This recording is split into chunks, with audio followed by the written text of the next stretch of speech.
we stay down under for round 6 of the World Rally Championship, the Rally Australia.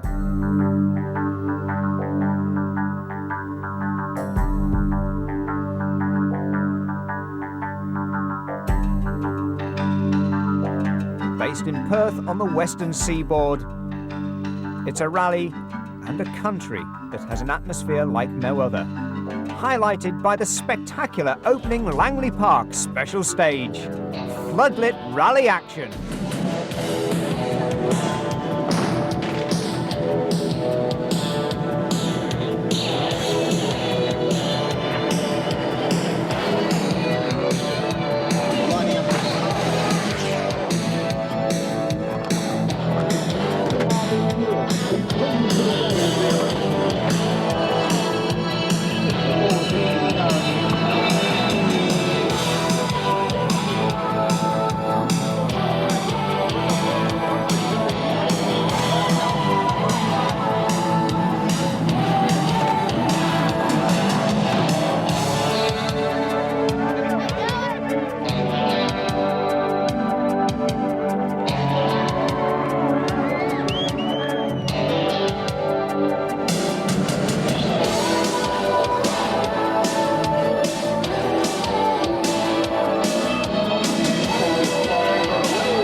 A spectacular start to the event, but Colin McRae was playing himself in more steadily.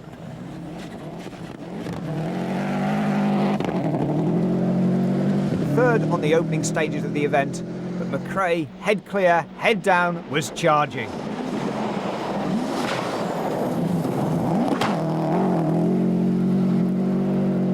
Fastest on special stage 5, McRae was moving up to second in the overall reckoning. But had a narrow escape as he brushed the tail of the Subaru on a tree.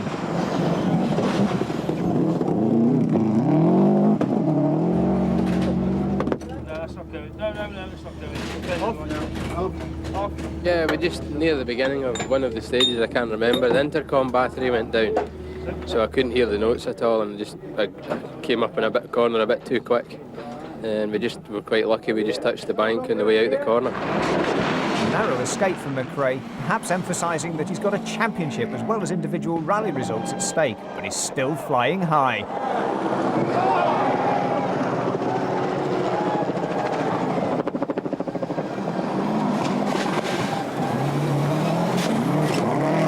McRae's teammate, Carlos Sainz, still has championship honours at stake too, and he's back in Australia, recovering from that shoulder injury. I think for driving it's not going to be any problem at all. It's just maybe if I want to play a tennis match now, it's going to be tough, but that I will do in 1 month, 1.5 months.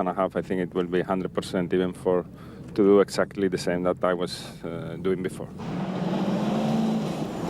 Sainz may have been fit, was pushing hard to maintain his second place in the World Championship for drivers, but unfortunately his Subaru was heading for the casualty list.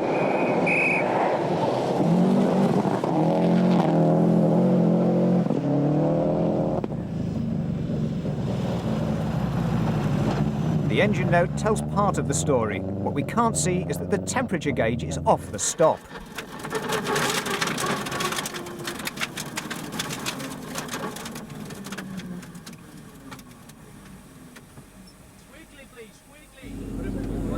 Sainz coasts to a standstill, and under the bonnet it resembles an Aussie barbecue.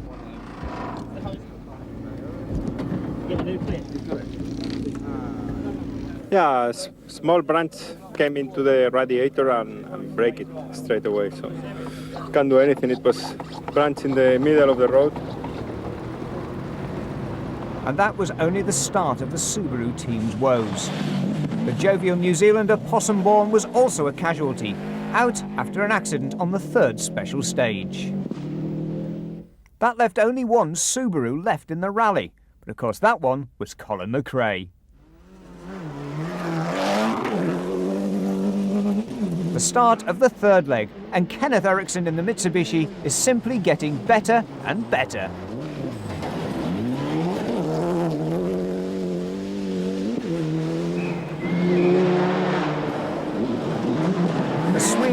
enjoying the highly distinctive Australian tree-lined stages. Öppna 4 plus. Till vänster 2 plus. 30. Höger 5 kort. 40. Meanwhile, Tommy Mäkinen, the flying Finn in the second Mitsubishi, was pushing just as hard, moving up to a fine third place.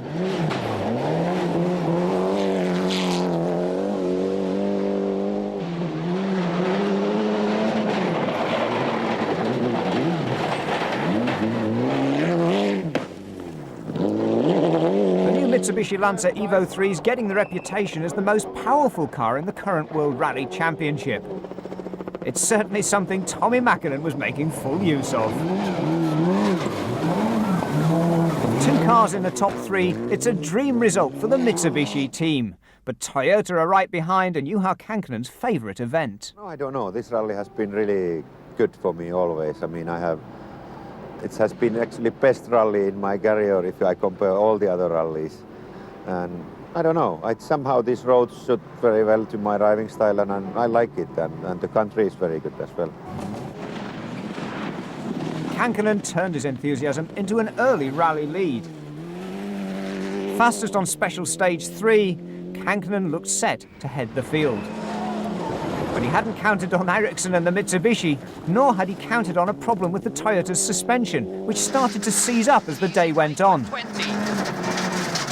Long easy right, 100, long K left. 70. Easy left, tightens to long medium left, tightens hard, stone inside. And long. As the car's suspension got stiffer, it gave Kankkinen and Grist a very rough ride indeed. But he still pressed on right on the limit. The rally was turning into a 3-way fight between Ericsson, Kankkinen and McRae. Didier Auriol had set the fastest time on the opening 2 special stages of the event, but his rally wasn't going much further. Heavy front-end damage, aligned with an alternator failure, meant that the Frenchman was out of the event. Meanwhile, Armin Schwartz was suffering the same go-kart ride as Kankkinen as his suspension began to seize. But that didn't stop him fighting his way to 5th place. Armin Schwartz.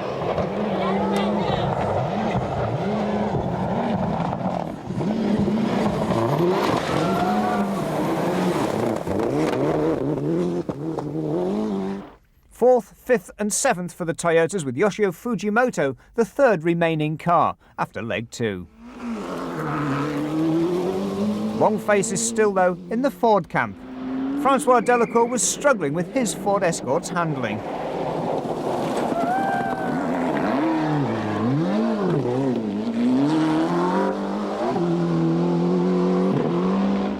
He survived this overshoot and this one.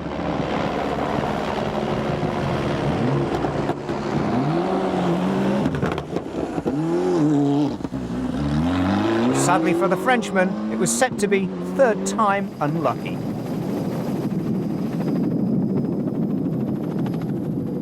Francois, bad news. I understand you were out of the rally. Yeah, on the last stage I just hit a tree, and I was sideways during a long time, and at the last moment I preferred to hit the front of the car with the tree because it was my side, and but it's okay, no problem for us, and it's stupid mistake. Damage at the front of the car put the radiator onto the engine and Delacour out of the event. That left Bruno Thierry upholding the Ford honours. And as ever, the Belgian delivered.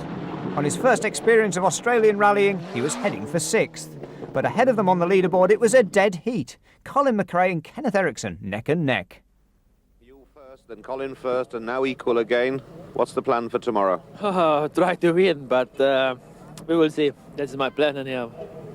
I take a bit, then he takes a bit. I mean, I can't do anything. I'm driving as fast as I can. He looks as if he's just got the edge, though. Tremendous tension after the second leg of the event. No time at all between the Mitsubishi and the Subaru, with Tommy Mäkinen third, Kankkinen and Schwartz in the supporting act, 4th and 5th. It was turning into a classic down under. pace notes are prepared. Kenneth Eriksson is ready for the off. Stefan Parmander alongside him. The final day, 9 special stages. Eriksson and McRae can't afford to lose a split second. The tension is immense. Eriksson responds. Now it's McRae's chance to counter-attack. The times are seesawing backwards and forwards between the two drivers. First, Eriksson takes the advantage on the opening stage of the day. Then McRae and Eriksson dead heat on the second. McRae takes the third, Eriksson the fourth. The tension is so great the two drivers can't even face one another. On these first 3 stages anyway.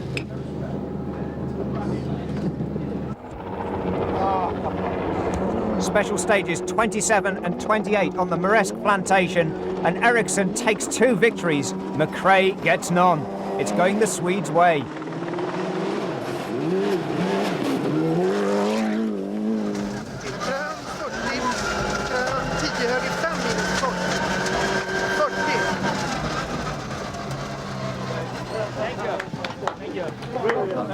Really fantastic, and it was a very good run for us all 3.5 days, and I'm very pleased with my performance. The car and also our Michelin tires has been working fantastic.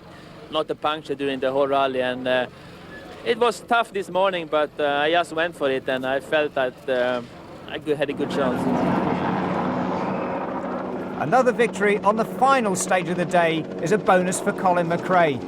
So is second place after a superb battle. That strengthens his driver's title hopes. 4 right plus, 70. 4 right minus, narrows, don't cut into 3 left plus, tight maybe, and open the 70. Colin, that was some fight. Yeah, very good. A bit close, but yeah, Kenneth went really well. Deserves to win. Somewhat overshadowed by the Subaru and Mitsubishi battle ahead of him, the Toyotas continue with Juha Kankkunen in 3rd place. It should have been 4th, but Tommi Mäkinen, who had been running in 3rd place, hit problems on the closing stages. Fastest on 2 of the final 6, Mäkinen looks set for a podium position, till this happened.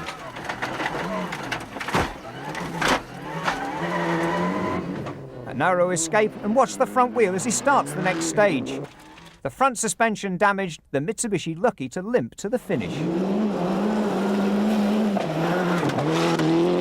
Meanwhile, Armin Schwartz rattled his way on a rigid riding Toyota to 5th place. And Bruno Thierry held on for Ford in 6th.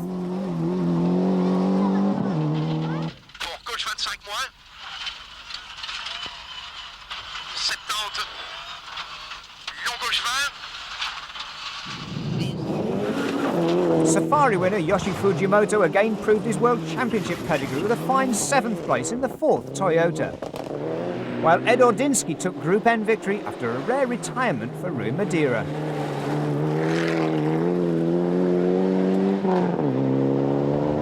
In 9th place, the Toyota of Neil Bates did sufficient to clinch the Australian National Rally Championship title. While in 10th place, it was the 2nd in Group N for Mitsubishi with the popular Argentinian Giorgio Ricaldi.